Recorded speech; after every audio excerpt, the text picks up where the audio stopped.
বীর কিশোরের জন্য $2000 চেয়ে পাওয়া গেল $14,000 নিউজিল্যান্ডের ক্রাইস্ট চার্চে 2 মসজিদে হামলার পর সারা বিশ্বে যখন শোক প্রকাশ ও নিন্দা জ্ঞাপন চলছে, তখন মসজিদে হামলার জন্য অস্ট্রেলিয়া ও নিউজিল্যান্ডের ক্রমবর্ধমান মুসলিম অভিবাসীদের দায়ী করেন অস্ট্রেলিয়ার কুইন্সল্যান্ডের সিনেটর ফ্রেজার অ্যানিং। এমন মন্তব্য করতে গিয়ে বেশ বিপাকে পড়েছিলেন অস্ট্রেলিয়ার সিনেটর ফ্রেজার অ্যানিং। বরং ঘটনার পর দিন মেলবোর্নে এক সাক্ষাৎকার অনুষ্ঠানে কথা বলতে গিয়ে তিনি শিকার হন ডিম হামলার। সেই হামলা এখন অস্ট্রেলিয়ায় রূপ নিয়েছে ডিম যুদ্ধের। এদিকে একটি তহবিল সংগ্রহকারী সংস্থা কিশোরের পক্ষে আইনি লড়াই এবং আরো ডিম কেনার জন্য অর্থ সংগ্রহ করতে শুরু করেছে। গত 17 ঘন্টা গোফান্ডমি প্রচারণার মাধ্যমে সংস্থাটি $2000 সংগ্রহ করতে গিয়ে $14,000 হাতে পেয়েছে। অর্থ দানকারীরা ছেলেটির সাহসিকতার জন্য উচ্ছ্বসিত প্রশংসা করেছেন। সিনেটর অ্যানিংকে উদ্দেশ্য করে কেউ কেউ বলছেন, তরুণ প্রজন্ম লড়াইটা চালিয়ে যাবে। সারা বিশ্বের মানুষ ভিডিও চিত্রের মাধ্যমে দেখেছেন কিভাবে সেই সিনেটরের মাথায় ডিম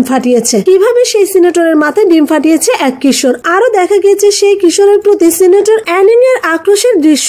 উপরন্তু সিনেটরের নিরাপত্তায় নিয়োজিত ব্যক্তিরা হামলা করে কিশোরের উপর। সেসব দৃশ্য দেখে আরো বিপাকে পড়েছেন অস্ট্রেলীয় রাজনীতিক। নিউজিল্যান্ডের সংবাদ মাধ্যম নিউজিল্যান্ড হেরাল্ড আজ এক প্রতিবেদনে জানায়, 17 বছরের এক কিশোরের উপর হামলা ও তাকে নোংরা কথা বলার জন্য সিনেটর ফ্রেজার অ্যানিং এর বিরুদ্ধে অভিযোগ দায়েরের দাবি তুলছে অস্ট্রেলিয়ার জনগণ। ভিক্টোরিয়া প্রদেশের পুলিশ জানিয়েছে তারা পুরো ঘটনাটি তদন্ত করছে। অস্ট্রেলিয়ার সব রাজনৈতিক দল, মূল স্রোতের গণমাধ্যমের পাশাপাশি দেশটির প্রধানমন্ত্রী স্কট মরিসনও সিনেটর অ্যানিং এর তীব্র সমালোচনা করেছেন। এদিকে সিনেটর অ্যানিং এর একজন মিডিয়া উপদেষ্টা গতকাল সংবাদ মাধ্যম news.com/8 কে বলেন, সিনেটরের মন্তব্য নিয়ে কোনো নেতিবাচক প্রতিক্রিয়া হয়নি, শুধু সামাজিক যোগাযোগ মাধ্যমে কিছু সময় হইচই হয়েছে মাত্র। এবার ভিন্ন প্রসঙ্গ। খুনে ব্র্যান্টনকে আটকানো নাইমকে পাকিস্তানের জাতীয় পদক দেওয়ার ঘোষণা ইমরানের। পাকিস্তানের প্রধানমন্ত্রী ইমরান খান রোববার ঘোষণা দিয়েছেন, ক্রাইস্ট চার্চের ঘটনায় নিহত মিয়া নাইম রশিদকে মরণোত্তর জাতীয় পুরস্কারে ভূষিত করা হবে। নিউজিল্যান্ডের ক্রাইস্ট চার্চের আল নূর মসজিদে হামলার সময় তিনি হামলাকারীকে থামাতে গিয়ে গুলিবিদ্ধ হয়ে গুরুতর আহত অবস্থায় হাসপাতালে নেওয়া হলে পাকিস্তানের এই বীর মারা যান। প্রধানমন্ত্রী ইমরান খান এক টুইট বার্তায় জানান, পাকিস্তান নাইম রশিদের জন্য গর্বিত। তিনি হামলাকারীকে আটকাতে গিয়ে শহীদ হয়েছেন। এই সাহসিকতার পরিচয় জাতীয় পুরস্কারের মাধ্যমে স্মরণ করা হবে। পাকিস্তানের প্রধানমন্ত্রী বলেন, সরকার ক্রাইস্ট চার্চের ঘটনার শিকার সকল পাকিস্তানিদের সর্বোচ্চ সহায়তা দিতে প্রস্তুত। শুক্রবারের ঘটনায় 9 জন পাকিস্তানি নিহত হয়েছে বলে নিশ্চিত করেছেন দেশটির পররাষ্ট্র মন্ত্রণালয়। এদিকে নিউজিল্যান্ডের ক্রাইস্ট চার্চের মসজিদে হামলার ঘটনায় মোট 4 জন বাংলাদেশি নিহত হয়েছে বলে জানা গেছে। এদের মধ্যে 2 জনের ব্যাপারে নিশ্চিত তথ্য পেয়েছে পররাষ্ট্র মন্ত্রণালয়। তারা হলেন স্থানীয়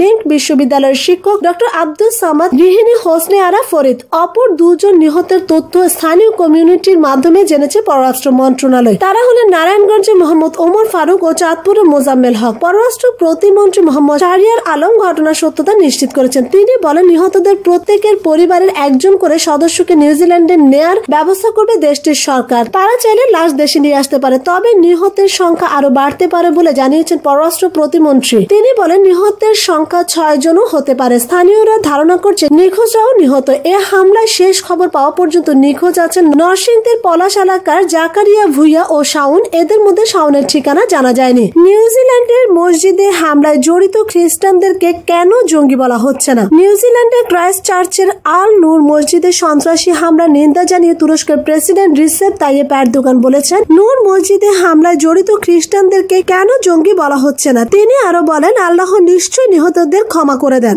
আহতদের দ্রুত সুস্থ হওয়ার সহায়তা প্রয়োজন। খবর গার্ডিয়ান। তিনি বলেন, এ হামলার ঘটনায় মুসলিম বিশ্বের পক্ষ থেকে নিউজিল্যান্ডের হতাহত নাগরিকদের প্রতি আমি শোক জানাচ্ছি। ইসলাম বিদ্বেষ ও বর্ণবাদ বৃদ্ধির সর্বশেষ দৃষ্টান্ত হিসেবে এই ঘটনাকে দাঁড় করিয়েছেন মুসলিম বিশ্বের এ নেতা। এর আগে এই সন্ত্রাসী হামলার ঘটনায় নিন্দা জানিয়েছেন পাকিস্তানের প্রধানমন্ত্রী ইমরান খান। তিনি বলেন, সন্ত্রাসবাদ কখনো ধর্ম হতে পারে না। নিহত ও তাদের শোক সন্তপ্ত পরিবারের প্রতি তিনি সমবেদনা জানিয়েছেন। এবার ভিন্ন প্রসঙ্গ। হাতির হামলার আশঙ্কায় ভারতীয় সেনাবাহিনী। বিরাট জঙ্গল পাশে ভারতীয় সেনাবাহিনীর ঘাঁটি। জঙ্গল থেকে দলে দলে বন্য হাতি এসে বারবার আক্রমণ করে আসছিল সেনাবাহিনীর উপর। আর হাতির আক্রমণ থেকে বাঁচার কোনো উপায় না পেয়ে সেনা ঘাটির চারপাশে লম্বা পেরেক পুঁতে দিল ভারতীয় সেনাবাহিনী। ঘটনাটি ঘটেছে ভারতের উত্তর পূর্বাঞ্চলীয় রাজ্য আসামের আমসাং জঙ্গলের সেনাঘাটিতে। জানা গেছে, জঙ্গলে বসবাসরত বুনো হাতির চলাচলের স্থানে পরিষ্কার পরিচ্ছন্ন করে ভারতীয় সেনাবাহিনীর ঘাঁটি নির্মাণ করা হয়। আর তাই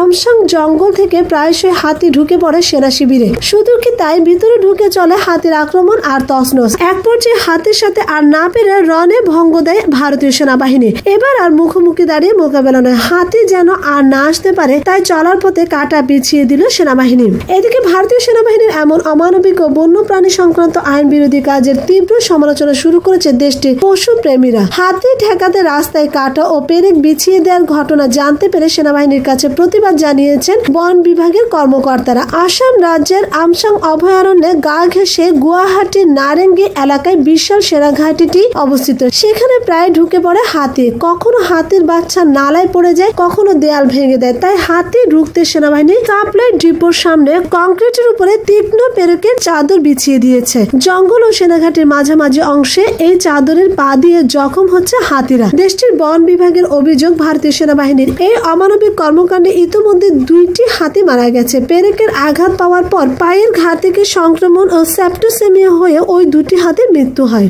বন বিভাগ আরো বলছে, পেরেকের আঘাতে আহত আর একটি হাতিকে চিকিৎসা করে সুস্থ করে তোলা হয়েছে। 3টি হাতি জখম হয়ে জনবসতির কাছে এসে পড়েছিল বলে তাদের ব্যাপারে জানা সম্ভব হয়েছে।